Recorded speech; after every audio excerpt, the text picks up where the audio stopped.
TRT World's Nicole Johnston, who's joining us live on set. So, Nicole, let's just pick up from where we just left off there. Those November attacks, that brought in a state of emergency in France, and that has now been extended following last night. That's right. The state of emergency since November has been extended multiple times. But what's interesting is that the French president was actually preparing to end that state of emergency. It was due to end on the 26th of July. As you said, it's now being extended for another 3 months. It perhaps goes to show that France may have thought that the situation was under control. They managed to get through the European Football Championships without any major incident, and now we've had this, horrific attack, another extension of the state of emergency. Some critics have said that these kind of states of emergency infringe on civil liberties. That's the regular debate you get in any country when there's a state of emergency. But what we're seeing in France during this period is, for example, the police have been carrying out a lot of house raids. They're able to go in there without arrest warrants. Some 4,000 houses have been raided. There's also a house arrest, so people can be detained and questioned for periods of time.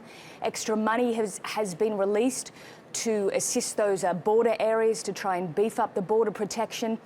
But also it's worth noting some of the concerns that were brought up about French security failings and global intelligence failings after the last attacks. And no doubt that's something that will be talked about and addressed yet again.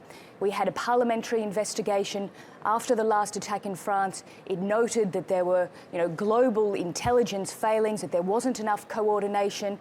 Those kind of commissions and investigations have been continuing in France. And one of the things that some people have been calling for is for France to change its model of intelligence and to actually move to more of a US style. Now, in the US, you have largely one central intelligence agency, whereas in France, there are 6, and they report to the defence, to interior, to various departments. So one of the criticisms has been that there isn't enough coordination and enough sharing of intelligence. And no doubt that's another debate that's going to come up now in the aftermath of this attack. But as you said, state of emergency extended for another 3 months. And that's something that has to go through Parliament to be sort of properly to actually be, put into place. So we still have that procedure to go. But, very interesting to think that France 2 days ago was prepared to lift that state of emergency. Okay. Well, Nicole, thank you for now.